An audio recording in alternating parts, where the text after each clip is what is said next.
Well, hello, everyone. Welcome to the Spooky Zoop podcast. What's up, everybody? This is Tessa. I'm Jesse. So, Sick. two. I'm stoked for this. I have two to be exact. All One of right. them was sent in to us from a listener. Are you kidding me? That's so cool. It's pretty good.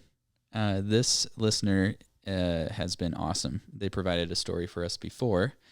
So before we get started on in today's episode, just want to remind everyone that these, if there are any images associated with our stories today, we will post those on our Instagram, which is Spooky Soup Podcast.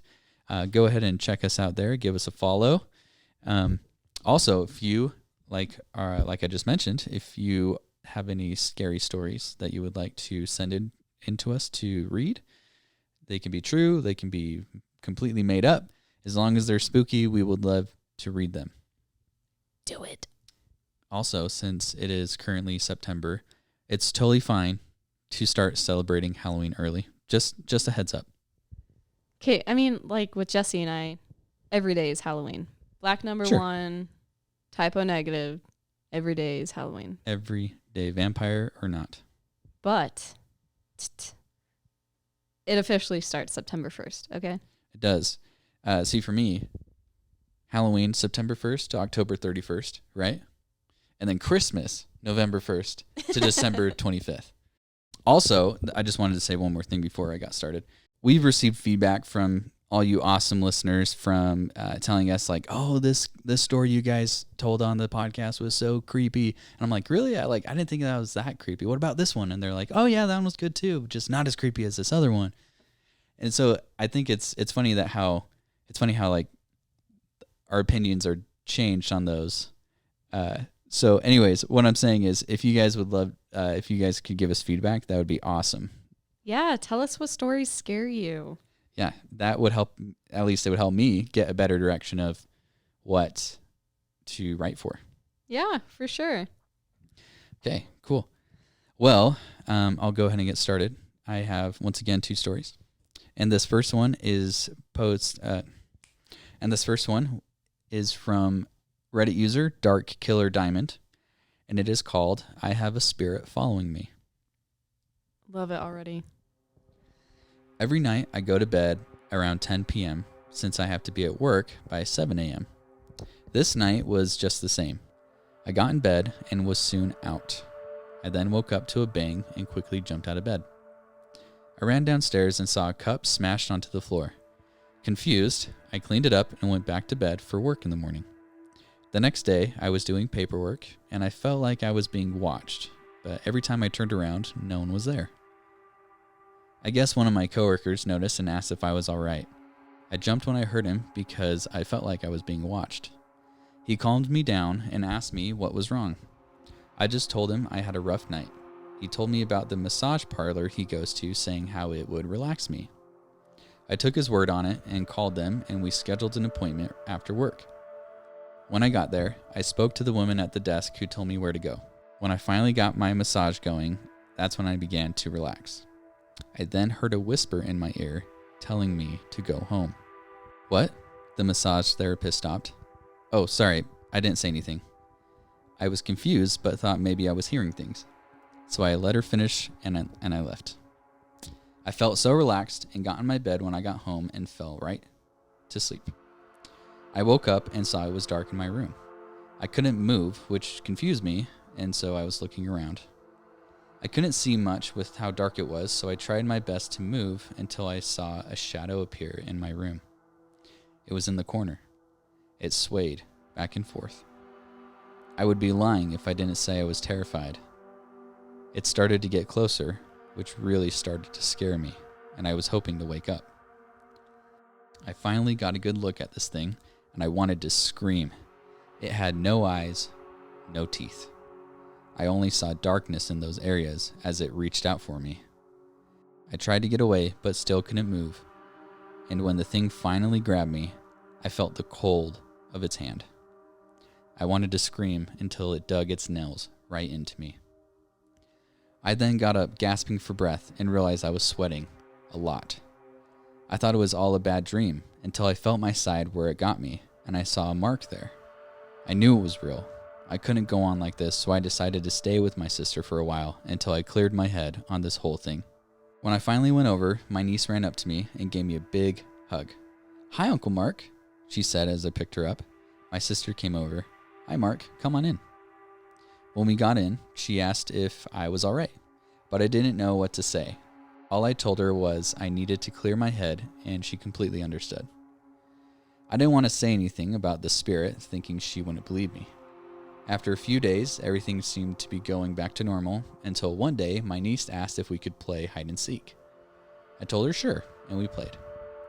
After a while counting, I went to go find her. I checked in her room and heard her talking in the closet to someone. I went to open the closet and realized it wouldn't open. I asked her to open the closet, and she said that he didn't want her to. No. I got more concerned and told her to open it until I heard a voice that wasn't hers. I said no. I got scared and the closet opened as my niece came out. I ran to my car and drove off, realizing it followed me. And before I left, my sister came out to see what was wrong, but I got the hell out of there. I've been staying in hotels, but I have to keep leaving because it follows me. I'm currently in a hotel now. I write this hoping someone hears my story before it's too late. I hear it coming, and I'm not running anymore. I know this is the last time I will write, so goodbye to everyone. Mark, are you okay? A devious laugh. Don't give me that. Spooky. That's a good story. I don't like the part about the closet. Same. No, not into that. Same. Okay, so this next one, this is the story that was sent in to us. This is from Freak, Phreak. Was this email or Reddit? This was sent in to us on our Reddit Dope. messages. So it was by complete happenstance that I found it, yet I felt like I was drawn to it. While traveling for work one day, I noticed an overgrown back road I had never seen, especially on my GPS. No signs, no indication it was even there. Being curious, I took the short detour and took the rocky road to just see where it led. No further intentions beyond my own curiosity. Furthering down the poor excuse for a road, there was a small turnaround. Nothing but trees surrounding the entire area. My only thought was that there may have been a house back there at one point that had since been demolished, and I decided to turn around and head back. But that's when I saw it. Tucked back behind a small cluster of trees, it stood, barely, decrepit and yet unwavering. It was an old, rundown church, paint peeling and chipping from the wooden lap sliding. Some windows intact and some broken. The doors now replaced with peeled painted plywood and padlocked chains holding it shut. The glass arch over the door since covered with what looked like paper and tape. As bad as the building looked, the landscaping was neatly manicured, aside from some overgrown vegetation closer to it. Someone was at least trying to half-ass take care of it, sort of, but the question stood in the back of my mind. What kind of church is this? Not that I particularly care about religion, but it was always neat to see an old church sign that states something along the lines of, "Welcome all, Church of God, Pastor Francis W. Eldridge." However, there was nothing to allude to that it was even a church other than the shape of the building. To me, this was the extent of my find. Nothing. An old church-like building and nothing else of value to take note of. I did take a picture for posterity's sake because it was a cool-looking building. I grabbed my notebook and jotted something down about it and closed it up. With that, I took my leave and went about my business. The church already gone from my mind. Following the road back out, I continued to my job site and finished my workday flawlessly. It wasn't until that evening that I thought about it again. Somewhere in the back of my mind, I wanted to look at the picture. I left my couch to grab my phone from where it was on the charger and unlocked it. Opening the photo gallery, I clicked the picture of the church. It looked the exact same as when I was there, but something seemed off. It felt almost as if the picture was studying me just as much as I was studying it. I immediately grabbed my laptop and opened it up. Syncing my phone to it, I transferred the image over so I could enhance it and have a better look. Were those eyes in one of the windows? A person? Maybe. It was getting late, so my eyes were likely playing tricks on me, so I shut everything down and just called it a night, letting the church leave my mind and going to bed. I had to go back. There was something about it that just left me with that feeling of dissatisfaction, and I needed to know why. Now, I try to claim to be a smart man, so I dialed up a friend to tag along with me. She was into this kind of stuff as well and would enjoy a short little getaway. Throwing some stuff in the back of my truck, I set off to pick her up, and we were on our way. Brief side note here, she claims to be a witch, and to be honest, knows quite a lot when it comes to these kind of things, where I, on the other hand, am more of a paranormal enthusiast. Our interests align in that respect. Showing her the picture on the drive, we were coming up with all kinds of crazy stories of the building, but nothing prepared us for what it really was. Upon our arrival, there was nothing out of the ordinary, but for the sake of caution, I pulled around behind the church to park out of sight. Now, like I said, I'm a paranormal enthusiast to the extent that I have little gadgets such as an EVP recorder, EMF detector, a thermal imaging camera, temperature gun, various boom mics, and a good set of headphones. You know, the works. And it's all situated in a backpack that I keep with me at all times for interesting finds like this. I don't get all crazy with the information I find, but I do like to write about it and look over some of the photos and whatnot, mostly because it's fascinating and would be awesome to find something. My friend, on the other hand, has a flashlight, a book in all Latin, and a small bag she keeps with her that has some crystals and salt in it. Total professionals, right? We got out with our gear and walked up to the church to start looking around. All my fancy little tools led me to nothing out of the ordinary. No spikes on the EMF, just an overall sense of wariness. As I do without thinking, I approach what could only be assumed was a door, and I gave it a try. To my surprise, it opened. I pulled out a little container with a note from earlier and placed it next to a rock out front. I then gave my friend a grin, saying, "Hey, this door is wide open," and we both walked inside. I'm pretty sure I caught her rolling her eyes as she tailed behind.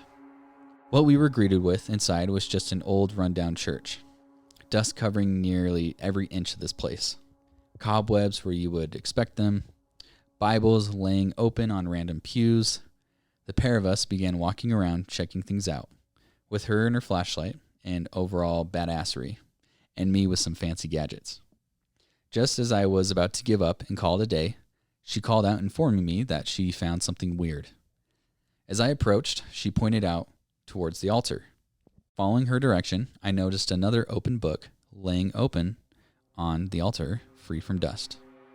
Looking over the book, I had no idea what I was looking at. It was all foreign to me. Hearing her audible sigh of disbelief, she explained what it was. It was the Ars Goetia from the Lemegeton Clavicula Salomonis, the first book from the Lesser Key of Solomon, which, she pointed out, a grimoire of sorts that speaks of a total of 72 demons and the means to invoke them. This, of course, piqued my interest. Someone must have been here recently, since this book was clear dust, unlike everything else. This is about the point that we should have just packed it up and left, and I wish I would have listened to that instinct instead of being an idiot and continuing on. When we found what was not meant for us, or for any normal person to see, yet we did, and I woefully regret making her come with me. I pulled out the temperature gun and started looking around the area surrounding the altar. At this point, I noticed about a 15-degree drop near the middle of it and 20 plus at the bottom. Without even thinking, something just compelled me to do it. I grabbed the altar and pushed it back. To both of our surprise, it slid backwards with ease, opening the floor below to expose a set of stone stairs leading down. No. Shining our flashlights down, we could see the stairs descending into the darkness in a spiral pattern, no railing, no end in sight. Looking at my friend and getting the nod of approval, we ventured into the unknown abyss. Several minutes had passed and we reached the bottom, and my gauge detected noticeably colder temperatures. At the base of the stairs, we were standing on solid ground, hard concrete that had seen plenty of wear that exposed the stone foundation underneath its areas. Other than that, the room was barren. Blank stone walls that displayed various degrees of erosion, but one brick stood out of the way, and it was very worn down. Most of the wall was rough-cut stone, the edges a bit jagged and coarse, where this particular spot was smooth and indented like it had been touched a lot. She tried to stop me, and I wish I would have listened, but I placed my hand on it and gave it a push. Nothing. Sighing again. Crap. Her sigh. I should have picked up on the desperation in her tone. She came up next to me and placed her hand on a lower stone, just as smooth, and pushed it. Taking her lead, I pushed mine as well, watching as the stones slid back. As they eased backwards, a foul and sickening stench seeped through the now exposed doorway leading into an even darker area of this cellar. Overcome with the smell of rot and decay, we readied our flashlights like we were about to perform a breach straight from an 80s cop show, entering the room and pivoting to each other. This was it. This is what I wanted to find. Something worth writing about. I wish I knew then how much it was going to cost me. Adorning the walls to the left and right of us were 3 stone shelves built into the wall, about 6 foot wide and 6 shelves per section. On the shelves sat various items ranging from bones to books, half-empty vials of liquid and trinkets. Between each section hung a cross, large and iron, 2 per wall and all 4 inverted. The floor was covered in as much dust as one would expect, making it barely possible to tell if the floor was stone or dirt. Approaching one of the shelves, we glanced through the relics, her to the liquid and me to the trinkets first, noticing that most of the items were of varying religions. To an extent, they all had some kind of meaning behind them. The miscellaneous liquids all shared a high viscosity, being almost gel-like. Before moving to the other shelves, I made a point to flip the crosses to their upright positions. We then approached the other shelves, her to the books and me to the bones, with me rotating these crosses as well. As I noticed the human skull, she let out an audible gasp. The remaining 4 books of the lesser key, Ars Thiguria Goetia, Ars Paulina, Ars Amadel, and Ars Notoria, were there in front of her. Exchanging glances and a brief discussion led to us to decide to snap some pictures and get the hell out of there. In my hurried state, I run around to grab my bag that I sat on a nearby stone table. I slipped on a loose rock and fell. Grabbing for something to catch myself, I managed to pull my friend down on top of me. Of course, we both felt our skin crawl as it seemed too convenient to fall at this moment. I rolled out from under her and got to my feet.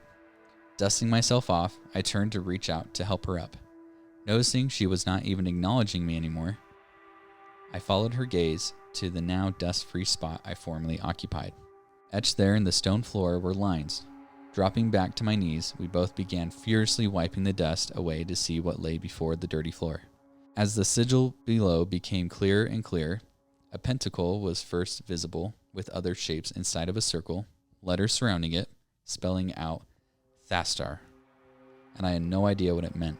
Shooting me a look which screamed, "Idiot," my friend brushed away the last bit of dirt, exposing an O, leaving me thoroughly confused. Not that either one of us could speak, it's just that we were more or less knew what the other was saying with just a look.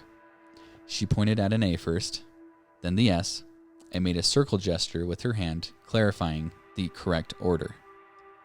Astaroth? Like, Hail Astaroth, commander of 40 legions worth of demons? Wait, like the Great Duke of Hell, right? The instant jaw drop she expressed should have been a clear sign of my mistake, but it faded from view as it quickly came at me. The instant jaw drop she expressed should have been a clear sign of my mistake, but it faded from view as quickly as it came.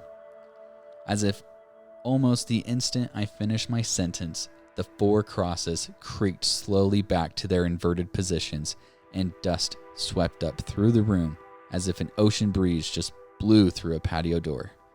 Immediately, the room became alive with disembodied voices surrounding us, drowning out any and all sounds. One voice stood out to me, and it was the quietest one of all, repeating itself in the same tone and tempo. He's watching. And this put me right on edge. This is what she was sighing about. This is what the looks and everything was for. She knew I was going to do my usual and screw something up and get us into a jam. She was there when it happened before and witnessed it firsthand. Noticing she was about to bolt for the door, I spun around to grab my bag, and as my hand was grasping around the straps, she screamed out, "No!" See, the stone table that I laid it on, it wasn't just a table. It was a sacrificial altar, and with my history, I let him out. There are a few things I failed to mention at the beginning of this story. Aside from being an empath, I'm what you call a conduit. And not that hippie conduit where I give off a spiritual energy and it feeds others, so be positive bullcrap. No, not that. The other kind. The scarier kind. The kind of conduit that acts as a link between their realm and ours. A doorway into our world. Spirits and demons alike can, and at will, in moments of vulnerability, take hold of me and more or less take possession over my body. With that out of the way, I do not offer myself up as being vulnerable, not since the first time it happened when something was trying to leech off of my very essence. I protect myself with all kinds of different things, holy items and crystals, blessed totems, and the like. However, with something as powerful as him, as Astaroth, and the fact that I was standing in his summoning sigil and came into indirect contact with the sacrificial altar, this left me in the most vulnerable state possible. It was as easy for him as it would have been for a toddler to rip through wet toilet paper.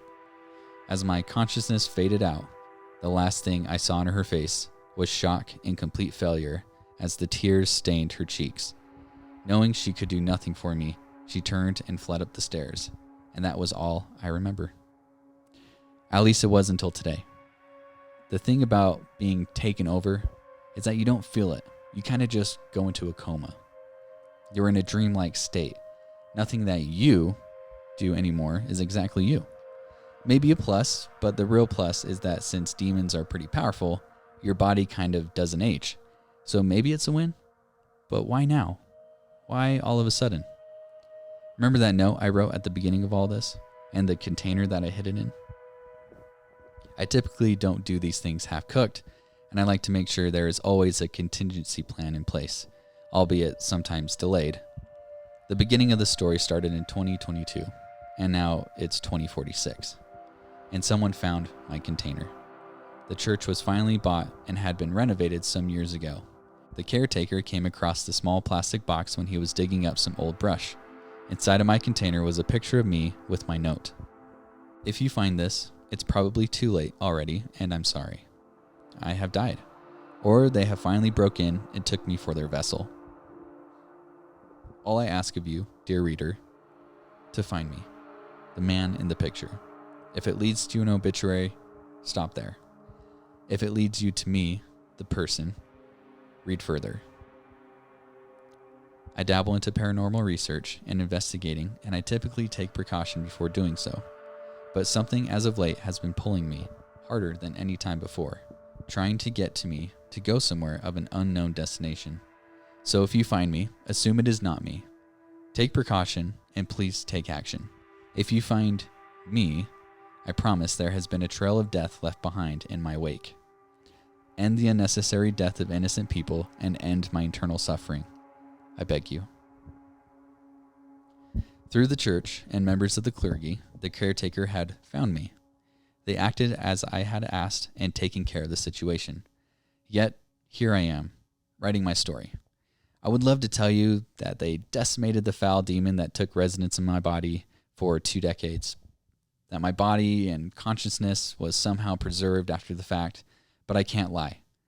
They did find a way to rid my body of the demon. They tried countless exorcisms, hypnotherapy, electroshock therapy. They tried everything you can think of. In the end, my body died. Astaroth made it out and took the body of an unsuspecting spectator. And me, well, I'm inside of you. Oh, that's such a good story. It was a great story. I hope this doesn't offend him, but it's like a supernatural episode, but like the whole season. Yeah, You know, like, I'm like that. I just watched a movie from the Conjuring universe. there you go. That's like, Great where's timing. Ed and Lorraine Warren? That's awesome. Yeah. That was so good. Yeah. Freak, you've been awesome. That's the second story that we've read on the podcast. Keep them coming. They're excellent. Thank you. Yeah. Please send them to us. That was amazing. We need more. Yes, we do. More. So what do you have for us today? Woo-hoo. All right. I think you're going to like it. We'll see. I would hope so. So, it's a local story, as you probably know. And, well, I guess let's just get right into it. I'm calling this story The Halloween Mask in the Water. Okay. All right, so our story takes us to Liberty Park, which is a beautiful 80-acre park in the middle of Salt Lake City. It has a huge pond, plenty of trees, a cafe, a playground/amusement park of every kid's dreams, and numerous walking paths decorated with massive pine trees and intricate cement work. It's ginormous and easy to spend hours wandering around, reading all the historical plaques and watching the dogs chase the ducks. It's even home to Tracy Aviary. We used to go to Liberty Park as kids. I mean, at least I did. I don't know if you did, but I went a few times. Yeah, just a few. Yeah. And I remember feeling like there were two sides of Liberty Park. There was the bright side and the dark side. The bright side always felt good, cheery, sunny. And then the dark side was over by the pond, and even though we'd have fun playing there, something about it just always felt different. It didn't feel quite right. I want to transport you back in time. The year's 1920. It's 6 days after Halloween, and a young boy is so stoked to go to Liberty Park to play with his new toy boat in the pond. He runs over and plops on the shore, zooming his little toy boat around. He looks down, and among the reeds, just floating right below the surface, something white catches his attention. Aha! A Halloween mask. Score. Some teenager must have carelessly tossed it into the water after trick-or-treating. So of course the little boy has to rescue it. It's his now, right? Now the kid can't quite reach the mask, so he looks around for something to poke at it to let it loose from the mud.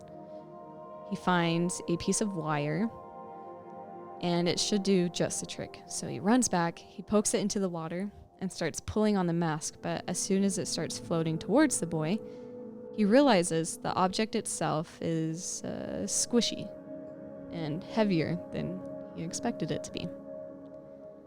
As soon as the mask is freed from the mud and the boy pulls it in closer, he sees that the mask is attached to a head, which is attached to a corpse. Yikes. And it isn't even a mask at all, but rather the face of Frances Koros, a woman who has been missing for days. Oh my gosh. So scary. Mm-hmm. Police who arrived on the scene knew exactly who was in the water because they had been looking for Frances since October 17th. She was a nurse living in Salt Lake City who was last seen boarding the 9th East streetcar. Detectives noted that her body wasn't decomposed, at least not to the point it should have been for how long it had been floating in dark pond water. Keep in mind, she had been missing for about half a month, and dark water is notoriously good at taking care of corpses quickly, so the fact that her skin and everything was still intact was really odd to them. Now let's rewind back to the night of October 17th, 1920, when she went missing. At the time of her disappearance, Frances had graduated from St. Mark's Nursing School in 1906 and served as a nurse in World War I for the U.S. Navy at a hospital in Rhode Island. It's said that she was super well liked and highly regarded as a nurse in her profession. Returning to Salt Lake City in 1920, and while awaiting for an opening at Keith's apartment building, Frances got a temporary room at the YWCA. Most of her family lived in Iowa, but her brother Yarrow lived in Salt Lake City with his own family, so she wasn't totally alone. On the night of October 17th, Frances walked up to her brother's front door with bags of candy in her hands. She was greeted with the smiling faces of her nieces and nephews, who were all too excited to accept the candy from their awesome Aunt Frey. The dinner table was set, and after a hearty meal consisting of meat pies, mashed potatoes, corn, apricots, bread and butter, and cake, according to the dead history, she left. She needed to go to the 9th East streetcar. Now this is important. Remember the big meal that she ate with Yarrow's family. After dinner, Yarrow walked her to the 9th East streetcar, and on this corner, they waited for it to pick her up. It would take her to the YWCA. And this was the last time anyone remembered seeing her alive. She never made it back home to the YWCA, and she never showed up for work the following day. This was extremely unlike Frances. She was reliable and well-liked, and like I said, she was highly regarded as a nurse, so there's no way she'd just abandon her job like that. Yeah, sure. The search was on for Frances, as she was still missing, and her brother Yarrow was named the #1 suspect in her disappearance because he was the last person to see her alive. Now, Yarrow claims to have tracked down the streetcar conductor that would have driven Frances to the YWCA. According to him, the driver, his name was Carl Warith. When questioned by Yarrow, he said he remembered seeing Frances hop on the streetcar and remembered dropping her off at the YWCA. Carl, however, the driver, would later testify that he remembered no such thing, that he hadn't picked up anyone, and that no one matched Frances's description on a streetcar that night. He said he specifically told Yarrow these things when he cornered him, so someone here is lying, either the streetcar driver or the brother. Now, this story only put more of a target on Yarrow's back because of the conflicting testimonies. Another theory was proposed that at some point, Frances had been hit by a car and dragged somewhere. On October 24th, a woman named Mercedes, who lived on the same corner where Frances and Yarrow waited for the streetcar, told detectives that on the night of her disappearance, she heard a woman's, quote, groans and gasps, but it was raining so hard outside, and it was dark that October night, so she couldn't quite see what was going on outside the building. Mercedes told police she heard a man say, "My God, what have we done?" Yo, what? Another, perhaps more plausible theory is that of the Gray Giant. Around the time of Frances's disappearance, a woman was attacked near the same YWCA where she was staying by a man dressed in a gray suit and a hat. He pulled the woman behind a billboard in an empty parking lot. Luckily, she fought him as hard as she could, that she was able to slip out of her coat, escape his grasp, and run away. The next morning, that same woman's coat was found placed neatly on the porch of the YWCA, which was then turned into police. A few days later, a man wearing all gray, fitting the same exact description, attacked another woman not too far away from the same spot. He attempted to carry her away from the lit-up road and into a darker spot, but the woman screamed and fought so hard that he gave up and ran away. The Gray Giant was never caught, and so people assumed he might have been the culprit of Frey's disappearance. The last most popular theory is that Yarrow murdered his own sister. This would make sense if we look at the streetcar conductor's testimony, which directly contradicts the brother's testimony. Because Yarrow told police that he questioned Carl about his sister's final ride in the streetcar, claiming Carl had seen Frances, yet Carl says no such thing occurred because he never saw her, nor picked her up or dropped her off. If Yarrow did indeed kill Frances, why? What was the motive? There truly isn't much on this case, and perhaps we'll never know who did it, because sadly it slipped away from the public's attention over time, and the search for the killer halted decades ago. The dead history makes one good point, that not only was Yarrow the last person to reportedly see Frances alive, but he also has no one to corroborate his story. No one can vouch for him. Police reports say that Yarrow was extremely cooperative, however, and answered all of their questions willingly, so they released him after 3 days of questioning. Now we're going to dig into the coroner's report on Frances, and this is where things get really weird. It was clear in the autopsy that Frances did not die by drowning. Her corpse was found with a piece of cloth tied very tightly around her neck, likely being the cause of her death. Clearly, this wasn't an accident, and family members testified that Frances was a cheery person and had never shown signs of depression or being suicidal. Her stomach was shown to be completely empty, except for a mysterious red liquid. A state chemist says this could have been either from red pills or red candy. That same chemist also claimed Frances would have died about 6 hours after her last meal. Now, this makes no sense. If she died the night of her disappearance, she would have had a full stomach with all the things she ate at Yarrow's home. Yarrow and his wife said Frances ate the massive meal with them, but she didn't have any of the candy she brought for their children. Detectives wondered if Frances was held somewhere alive for 2 weeks before her body was found because her stomach was completely empty, and going off of what the family said, she would have had a big meal in her stomach if she died that night. Her body was stuck in a sitting position, meaning rigor mortis had set in whatever shape she was killed in. She could have been murdered sitting up in a chair or in a car, somewhere with back support that allowed her corpse to be frozen in that position soon after the murder took place. Because her stomach was empty, the police actually believed that she was killed just a few days before her body was dumped in the cold water of Liberty Park's pond. So where was she being kept alive for so long? Why was there no food in her stomach if she ate such a big meal? Why did the state chemist, a professional, believe her to be killed hours after her final meal, and the police believe it to have been weeks after her final meal? And what was the red liquid they found in the autopsy? Perhaps whoever had taken her the night of her disappearance starved her so there were no contents in her stomach the police could trace back to anything.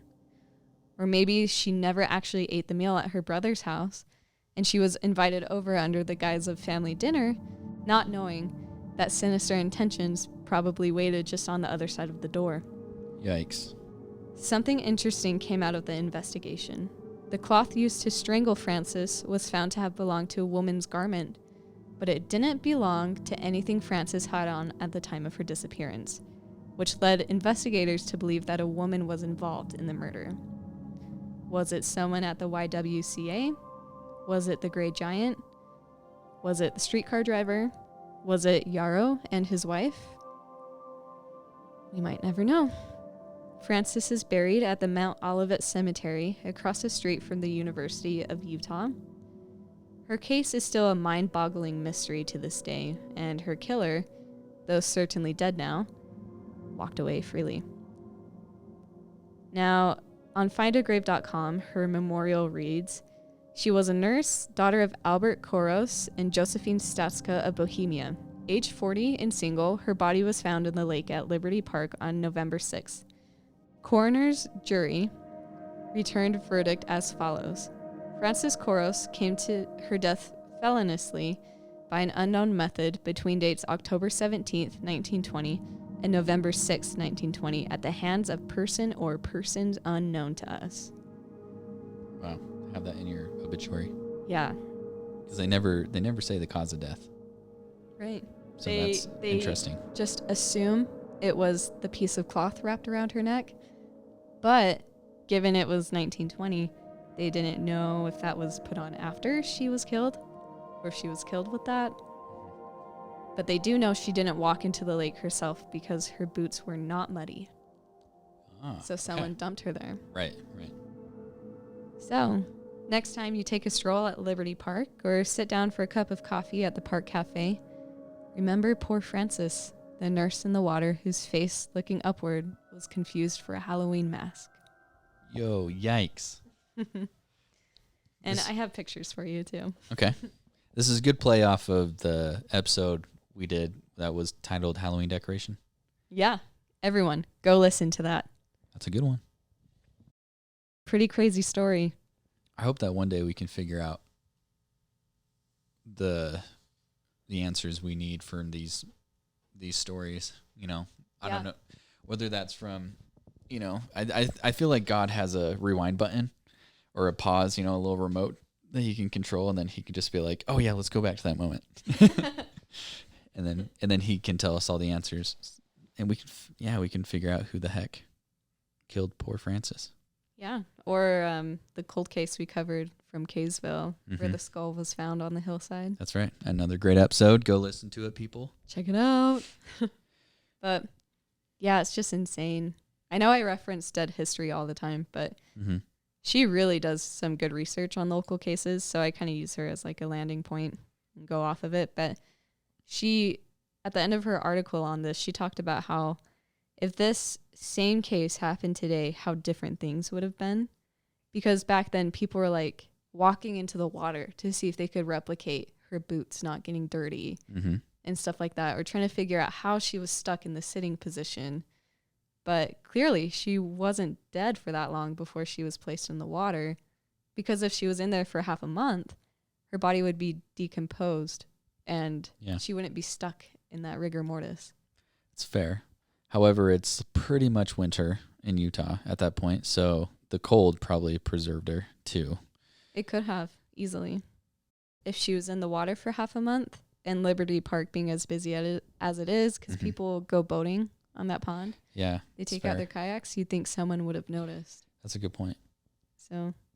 Very interesting. Yeah. It's so creepy. I hope that little boy's okay. Yeah. Traumatizing. Jeez, I know. We have 2 uncles that when they were kids, they found a dead body. That's right. We do. In Sugar House back when they were kids. So that was a while ago.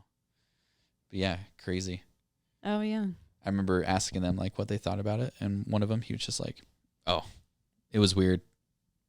And that was it. I'm like, you're obviously traumatized. Like he's having war flashbacks. Just tell us. You're traumatized, right? Well, cool. I'm going to be thinking about this story for a minute and try and come up with my own theories because, this is very interesting. It's like, if the brother did kill her, why? They seem to have a very loving relationship. Like, she brought candy for his kids, for crying out loud. Like, she's a busy full-time nurse. Yeah. And she took the time to get bags of candy for the children. Yeah, sad. So it just doesn't make sense. Okay, well, with that, we'll scare you in the next one. Stay spooky. Bye.